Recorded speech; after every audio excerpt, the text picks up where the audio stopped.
Scorpio, welcome to Amihan Tarot. Ito ay general reading. Pwede ka makarelate, pwede hindi. So, kunin mo lang ang mga message na para sa'yo. At paalala, ito ay gabay lang. Pwede kang, may free will ka. Nasa sa'yo ang desisyon. So, para sa mga napadaan sa aking channel, please subscribe, pakihit ang notification bell, share, like, and comments na rin. So, Scorpio, ito ang iyong reading for August 3 to August 9. Ang iyong overall energy, the Lovers. Ang iyong challenge, 3 of Swords. Focus, 6 of Pentacles. The future energy, Queen of Pentacles. And the outcome, 7 of Swords. Why? 7 of Swords. The Lovers. Ang energy mo ngayon is nasa sitwasyon na meron ka, which is commitment, marriage, andyan dyan yung love, andyan dyan yung stability, harmony. So, andyan dito sa taong to kung sino man siya sa buhay mo. Like sabi ko nga, maaaring asawa mo, partner mo, romantic partner, or isang malapit na malapit sa puso mo. And then, ang iyong challenge, 3 of Swords. Focus mo ay ang pag-ibig na sa isang taong ito, pero may 3 of Swords. May mga bagay na nagpapasakit sa puso mo. At yun yung nagiging challenge mo ngayon, na feeling mo parang hindi fair yung nangyayari. O merong mga bagay na nagpapasakit sa'yo, or sa tingin mo may isang bagay na isang trauma na hindi ko maintindihan kung ano to. 3 of Swords is energy ng heartbroken or separation. Okay. Now I get it. The Lovers is isang tao na malapit sa'yo dahil ito ay commitment. Yan yung energy mo, nandiyan dyan sa relasyon na yan. However, challenge mo. So, 3 of Swords, ngayon nakikita ko na. So, kung meron mang hindi magandang nangyayari rito, is yun ang dahilan kaya feeling mo, ikaw ay heartbroken. At hindi makabangon, makamove forward dahil sa sakit na nararamdaman mo. Yes, andito yung iyong energy, pero sa tingin mo, sa ngayon parang imposible. And then, ang iyong focus, 6 of Pentacles. Scorpio, wag mong hayaang maimpluwensyahan ka ng mga bagay na sa tingin mo na nag-end na. Kailangan ang buhay ay parang gulong. Minsan nasa baba, minsan nasa taas. So, kung nagbigay man ng kaligayahan sa'yo ang isang sitwasyon na sa tingin mo ay posible nang maibalik, hindi mo kailangang ihinto kung ano ang buhay na dapat mong ituloy. So, wag mo impluwensyahan yung sarili mo sa mga negative na energy. And then, ang iyong in the future energy, Queen of Pentacles.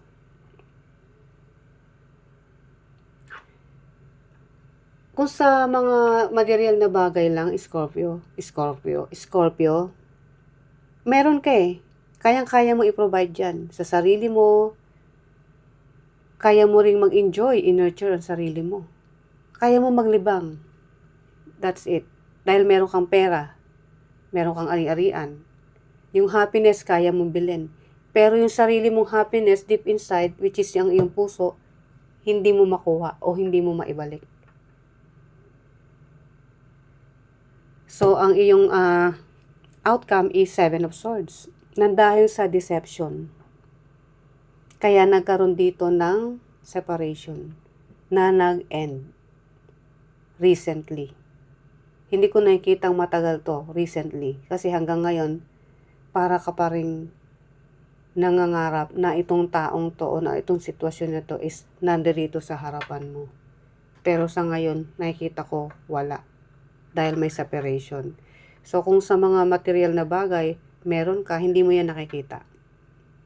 Dahil nakafocus ka sa stress mo dahil sa nangyari na separation sa sitwasyon na to. Okay. Let's clarify, Scorpio. Ando dun yung sakit, yung kirot ng dibdib. Ace of Swords, the Devil, and the King of Pentacles. Okay. Queen of Pentacles, King of Pentacles. Yan, ito ay isang malalim na relasyon. Pwede natin sabing mag-asawa kayo na nang dahil sa isang katotohanan na natuklasan, ewan ko kung tungkol saan, dahil Ace of Swords is communication. Merong communication na nangyari dito, which is nagkaroon ng argument dahil sa isang bagay na natuklasan na nagkaroon ng clarity. O nagkaroon ng lahat lumabas na, biglang lumantad kung ano man yung deception na nangyari. Either itong taong to, sa tingin ko itong taong to ang gumawa ng mga bagay na hindi mo nakikita na para sa'yo is tinraidor ka. At nung nalaman mo, syempre, pabugso-bugso ng damdamin once nagalit ang tao, di ba? Nasa akala mo, maaayos pa, pero kabaligtaran pala. Dahil itong taong to, kung sino man to, is hindi mo kayang diktahan. Meron siyang sariling mundo, siya lang, sarili niya lang ang pinapakinggan niya. Wala nang iba. Ayaw kong sabihin, pero alam mo yung energy ng may pagka-narcissist? Na siya lagi ang tama, siya lang ang masusunod, yung opinion niya lang ang papakinggan mo. Kailangan oo ka lang ng oo sa kanya. Well, ngayon, nung nakita mo yung mga ginagawa niya na hindi mo nga nabibisto dati, kinumpronta mo. Hindi siya sanay na ganun ka. Kailangan siya lagi yung boss. Siya yung masusunod. Ayun, nagkaroon ng argument. Hanggang sa nag-cause ng separation. Di ba may mga ganyan tao? Siya yung may kasalanan, pero pag kinumpronta mo, ikaw ang papalabasin niyang may kasalanan. Ikaw ang mali. Ngayon, pag pinilit mo yung side mo, yung katwiran mo, idadaan niya sa pasigaw-sigaw sa galit at siya pa yung maglalakas ng loob na makipaghiwalay sa'yo. Kasi yun na lang pwede niyang gawin kaysa umamin. Aalis na lang siya. May mga taong ganyan. Three of Swords. Yung challenge. Kasi nag-aano ng napakasakit na emosyon sa'yo. Scorpio. Temperance, Ten of Pentacles, and the Magician. So, sa ngayon, ang magagawa mo na lang since yan ang challenge mo is libangin ang sarili mo, which is kaya mong ibigay yan. Financial stability, marami ka. Mga taong nakapaligid sa'yo, which is kamag-anak mo or mga kaibigan mo na totoo sa'yo, nandiyan din. At sinasabi rito na kailangan mo balansehin kung ang mga bagay na natapos na wala ng equal give and take, hindi mo na dapat ipagpilitan. So, kailangan mong sumubok sa mga bagay na sa ngayon na kailangan mong i-manifest is yung mga taong magbibigay ng advice, magbibigay ng saya, at magbibigay ng positibong energy sa'yo. Kasi dun ka lang pwede mag-heal. Yun lang pwede mo magawa ngayon, Scorpio. Kasi meron ka namang pagkukuhanan ng pera o resources para ma-enjoy ang buhay. Kumbaga, iisang tabi mo to masakit, pero sa ngayon, iibay mo muna yung focus mo. And then, Six of Pentacles, King of Swords, Queen of Cups, and Queen of Wands.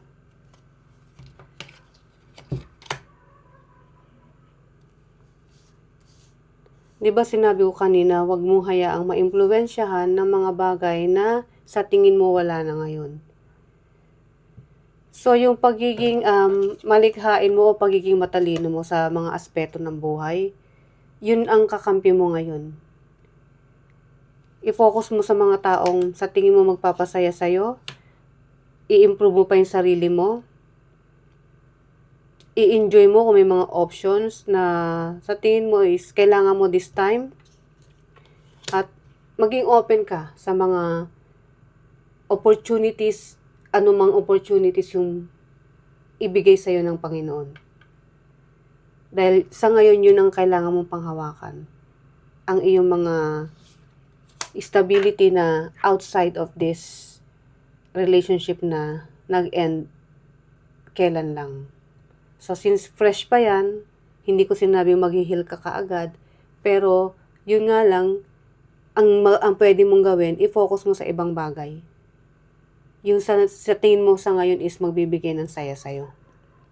Hindi ko sinabing uminom ka ng alak or pero kailangan mo pumunta sa ibang lugar, kasama ng mga kaibigan mo, or literal na ikaw, umalis ka, pumunta ka sa mga, yun nga, lugar na pwede ka maglibang.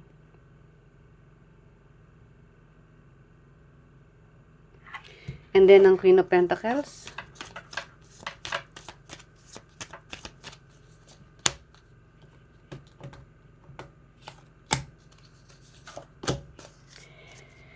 Nine of Wands, Knight of Pentacles, and the Page of Wands. Stay focused. Kung ano yung goal mo, which is hindi na ito yung alam mo magpo-provide ng iyong, let's say, magpo-provide ng ibang needs mo na makakapagpasaya sa'yo. Doon ka raw muna, doon ka magtuon, doon mo i-focus yung sarili mo, manatili ka raw hopeful, may pag-asa pa. At Knight of Pentacles is day by day, ma-overcome mo rin kung ano man tong pangyayaring hindi mo, sa ngayon is tingin mo hindi ka makakaahon o hindi mo matatapos sa'yo. Pero sinasabi, since isa kang matalinong tao, matibay, Scorpio, lahat yan malalampasan mo. Dahil sa experience na to, marami kang natutunan. Seven of Swords, ang iyong outcome, the Star, Queen of Pentacles, and the Knight of Wands.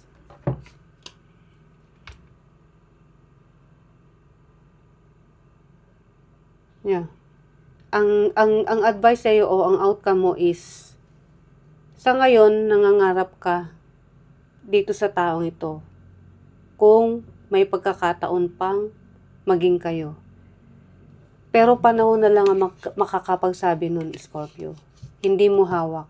So sabi nga, ang focus mo muna is sa mga bagay na magkakaroon ka ng stability. At yun ang gagawin mo. Kung gusto mong makamove on. At hindi ma-stuck sa sitwasyon na to.